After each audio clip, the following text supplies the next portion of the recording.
Juan, buenas tardes. ¿Nos podrías platicar un poquito de qué es la ontología y de qué es la metafísica?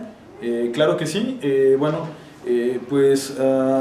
Si partimos de lo que el mismo Aristóteles en el texto titulado, en el libro titulado Metafísica, pues todos conocemos más o menos la leyenda que gira en torno a esta obra.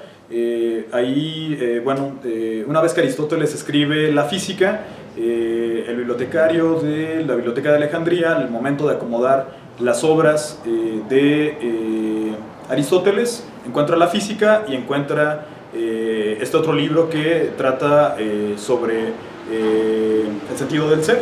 Entonces este libro lo ordena después de la física y lo nombra metafísica.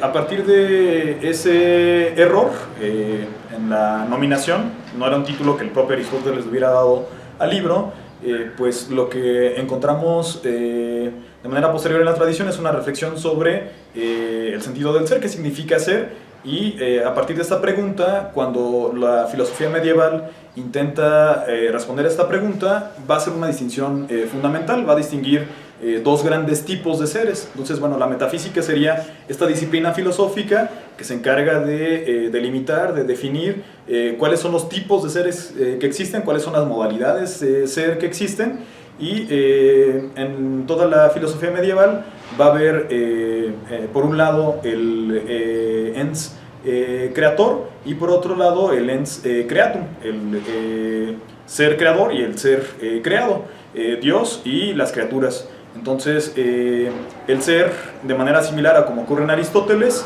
el ser por antonomasia, el ser por excelencia, se va a decir del ser creador, es decir, de Dios, y todos los entes creados, todos los seres creados, van a tener una dignidad ontológica muchísimo menor. Entonces, a partir de esta consideración, lo que sucede de manera posterior en la tradición es que se empieza a hacer un cuestionamiento paulatino respecto de la existencia de este ser creador. La primera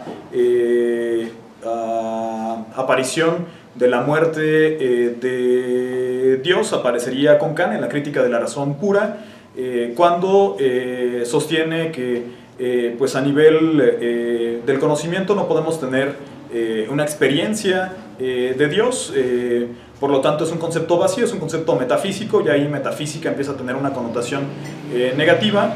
Pero será con Nietzsche que a partir del tema de la muerte de Dios, pues el desplazamiento hacia una ontología se empieza a hacer posible. Entonces la ontología sería esta disciplina de la filosofía que se enfoca pues no tanto en delimitar una especie de jerarquía entre los seres, sino más bien de definir las modalidades, ya no los tipos, sino las modalidades de ser, las modalidades bajo las cuales los seres que existen empiezan a definirse, empiezan a diferenciarse unos de otros.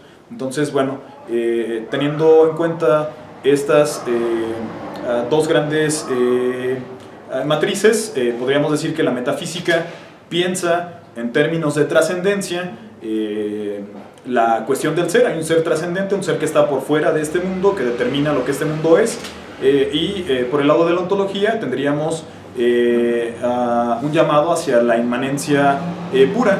No hay por fuera del mundo, por fuera del propio ser, nada que lo determine. El ser se autodetermina libremente a sí mismo, y en esa autodeterminación es que surgen las diferentes modalidades del ser. En esa vía tendríamos a filósofos como Duns Scoto, como Spinoza y como Nietzsche, que lo que estarían postulando sería una univocidad del ser, en el sentido de el ser se dice de la misma manera de todos los entes. No hay ningún ser privilegiado, no hay un ser que tenga una jerarquía superior a los demás. Eso se contrapone a lo que diría una tesis metafísica, que iría por el lado de la equivocidad del ser, tal como Aristóteles la había planteado justamente en la metafísica, que pues nos diría que el ser se dice de una manera de la sustancia, de otra manera de los accidentes. Se dice de una manera de Dios, se dice de otra manera de las criaturas. Entonces, y en este decirse de una manera de un ente privilegiado y de otra manera de los seres degradados, pues tendríamos una manera de categorizar y de ordenar el mundo. Muy bien, Juan, muchas gracias.